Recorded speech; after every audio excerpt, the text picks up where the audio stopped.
और आपके स्थान के लिए ही हमेशा लगा रहे। ये हमें संकल्प लेना चाहिए, क्योंकि भगवान बार बार कथा के द्वारा हमें अवसर प्राप्त करते हैं, बार बार भगवत चर्चा के द्वारा हमें अवसर देते हैं कि इस अवसर पे तो तुम्हें जरूर याद आ जाएगा कि ये जीवन हमें भगवान को न्यौछावर कर देना चाहिए। ये भवसागर की ये जो नैया है ये हमें भगवान के नाम कर देनी चाहिए।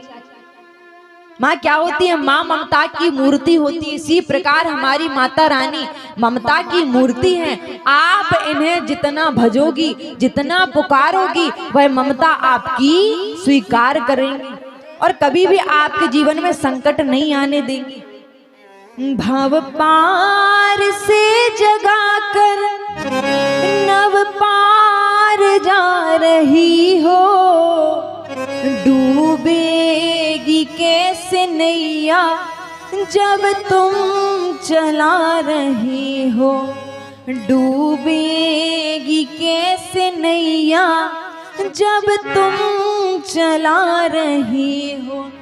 भव पार से जगा कर नव पार जा रही हो, डूबेगी कैसे नैया जब तुम चला रही हो, डूबेगी कैसे नैया जब तुम चला रही हो। भव पार से जगाकर नव पार जा रही हो, डूबेगी कैसे नैया जब मैया तुम चला रही हो। यदि हमारे जीवन की नैया जब भगवान के हाथ में होगी, प्रभु के हाथ में होगी, तो डुबाना है, उबारना है, निकालना है, क्या करना है, ये भगवान के ऊपर निर्भर करता है। पर इससे पहले हमारे मन में सच्ची भक्ति होनी चाहिए भगवान के प्रति।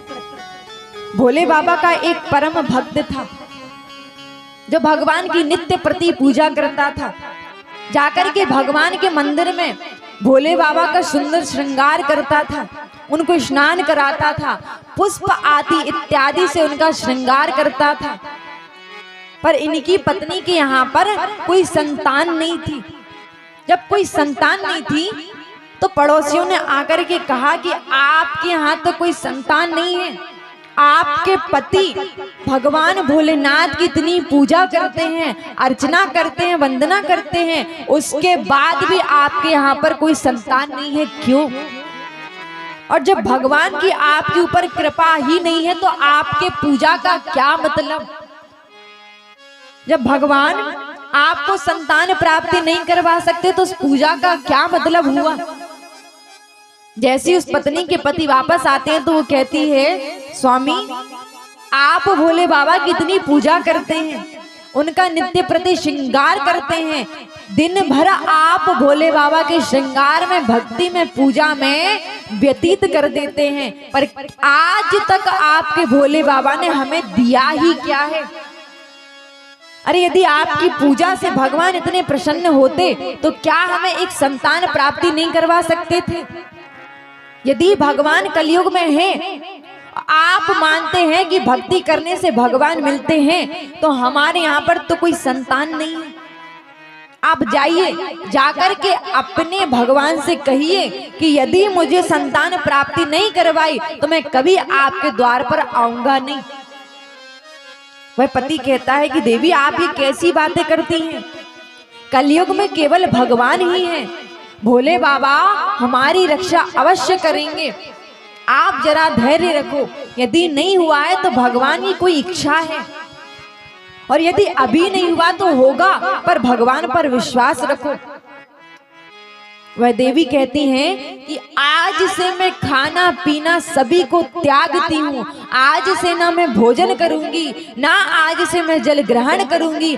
आप जाइए, जाकर के अपने प्रभु से, अपने इष्ट से कहिए कि मुझे संतान प्राप्ति चाहिए। जब इतने वर्षों से आप भगवान की पूजा कर रहे हैं तो क्या भगवान का इतना कर्तव्य नहीं बनता कि आपको संतान प्राप्ति करवा सके? वह देवी खाना पीना छोड़ देती है कई दिनों तक भोजन नहीं बनता, कई दिनों तक वह देवी भोजन को ग्रहण नहीं करती। ये देख कर के पति जब परेशान होता है, परेशान होकर के भोले बाबा के मंदिर में जाता है। मंदिर में जाकर के कहता है कि प्रभु, आज तक मैंने आपसे कुछ नहीं मांगा, आज तक मैंने किसी प्रकार की कोई कामना नहीं की, आज तक मैंने आपसे कुछ नहीं मांगा, लेकिन आज मैं आपसे कुछ मांगता हूँ। मेरी पत्नी घर पर कुछ भोजन नहीं खा रही है, कुछ जल ग्रहण नहीं कर रही है। यदि इस प्रकार मेरी पत्नी को कुछ हो गया या मेरी पत्नी मर गई तो मैं आज के बाद आपकी देहरी पर आना बंद कर दूंगी।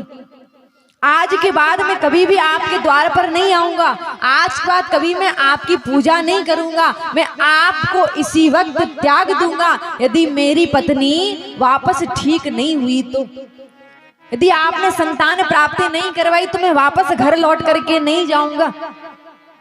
वहां पर बैठ करके भगवान की पूजा करता, माला करता और मन में संकल्प है कि जब तक आप वरदान नहीं दोगे मैं वापस लौट करके घर नहीं जाऊंगा। यदि आप वरदान नहीं दोगे तो मैं लौट करके वापस घर नहीं जाऊंगा। यहाँ पर पड़ोसियों द्वारा पता लगता है कि तुम यहाँ पर क्या कर रहे हो, वहां पर तुम्हारी पत्नी भूख प्यास से मर गई। यहाँ पर बैठे बैठे क्या कर रहे हो, तुम्हारी पत्नी वहां पर भूख और प्यास से मर गई, जाओ जाकर के उसको देखो, उसका अंतिम संस्कार करो। वह भक्त कहता है कि प्रभु, मैंने आपको बहुत पुकारा, मैंने बहुत आपकी भक्ति कर ली, बहुत आपकी पूजा कर ली, पर मेरी तो अब दुनिया ही उजड़ गई। अब मैं आपकी पूजा करना यहीं से समाप्त करता हूँ। आज के बाद मैं आपकी भक्ति को यहीं पर छोड़ता हूँ, आपकी पूजा को, आपको आज से मैं यहीं पर त्याग देता हूँ। वहां से लौट करके आता है तो यहाँ पर पत्नी का शरीर पूरा सूख गया था। जिसके मुख में कई दिनों से जल नहीं गया, जिसके मुख में कई दिनों से भोजन का एक दाना नहीं गया, भूख प्यास से तड़प करके उसकी पत्नी मर जाती है। यहाँ पर पति घर पे आकर के कहता है, देवी तुमने सत्य कहा था, अब मैं किस बात के लिए रोऊं, तुम तो मुझे छोड़ करके चली गई। तुम सत्य कहती थी कि इस कलयुग में भगवान नहीं है, मैं मान गया कि इस कलयुग में प्रभु नहीं है, पर अब मैं किसके सहारे जीऊंगा। मेरे लिए केवल एक तुम ही थी, जो तुम भी मुझे छोड़ करके चली गई, अब मैं किसके सहारे जीऊंगा।